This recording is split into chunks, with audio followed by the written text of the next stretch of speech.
స్వర్గీయ రామోజీరావు గారి మరణం పట్ల నా హృదయపూర్వక విషాదం తెలియజేయటంతో పాటు వారి మృతికి నా సంతాపం తెలియజేస్తున్నాను. వారి కుటుంబానికి నా ప్రగాఢ సానుభూతి. ఆ తర్వాత రామోజీరావు గారితో సుమారు నాకు ప్రత్యక్షంగా 1983 నుండి అంటే సుమారు 42 సంవత్సరాలకు పైన అనుబంధంతో పాటు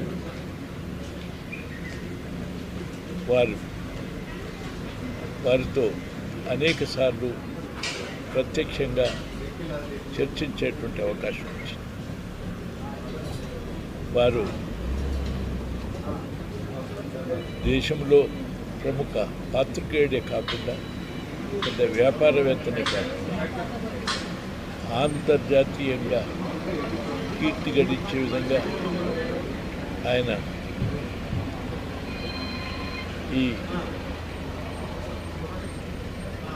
ఈ ఫిల్మ్ సిటీని నిర్మాణం చేసి అంతర్జాతీయంగానే దీనికి హైదరాబాద్కు తెచ్చింది. అంతేకాకుండా ఆయన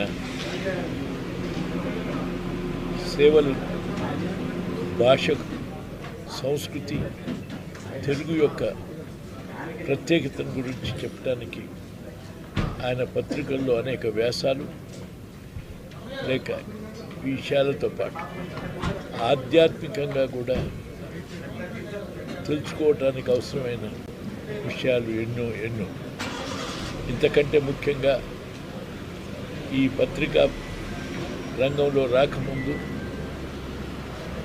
ఒక సామాన్య రైతుగా వ్యవసాయం మీద ఉండేటువంటి మక్కువతో అన్నదాత పేపర్ ద్వారా రైతులకు వ్యవసాయాన్ని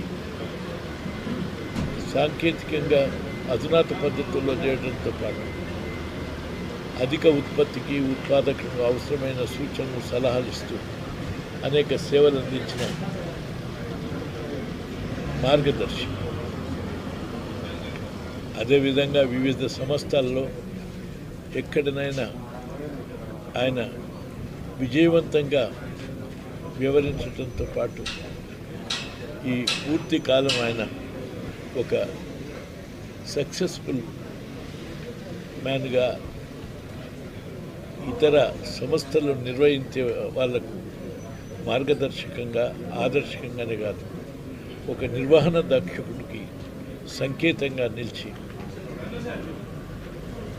తెలుగు ప్రజల యొక్క అభిమానం పొందటంతో పాటు వారు చేసినటువంటి వివిధ కార్యక్రమాలు గర్వకారణం. అంతకంటే ప్రత్యేకంగా తుఫాన్లు వచ్చినప్పుడు కానీ సునామీలు వచ్చినప్పుడు కానీ లేక ఇతర విపత్తులు వచ్చినప్పుడు ఆ సందర్భాల్లో ఆయన సంస్థ ద్వారా పేదలకు ఇండ్ల నిర్మాణంతో పాటు వివిధ రేఖలు సహా సేవలు అందించినటువంటి మహనీయుడు. అందుకు ఆయన శ్రద్ధాంజలి ఘటిస్తూ నివాళులు అర్పిస్తూ తెలుగు రాష్ట్రంలో ఆయనను స్ఫూర్తి పొంది ఆ విధంగా ఓ నిర్వహణ దక్షుడిగా ప్రజాసేవకుడిగా నిర్వహించేటువంటి ప్రతి దాంట్లో ఓ ప్రత్యేకత స్థాపించి అనేక మందికి ఉపాధి కల్పించడంతో పాటు ఒక మార్పు సంస్కరణకు ఆద్యుడిగా గమనించవలసి ఉంది. ఆ విధంగా వారి స్ఫూర్తిని పొంది మనం ముందుకు సాగుదానికి ఆయన నిర్వహించినటువంటి ఈ సేవలను చిరస్మరణీయంగా వెళ్తాను. అందుకు ఈ సంస్థలో పనిచేసేటువంటి వారందరూ కూడా మీరు వారి స్ఫూర్తిని పొంది ఆ వారసత్వాన్ని ఆ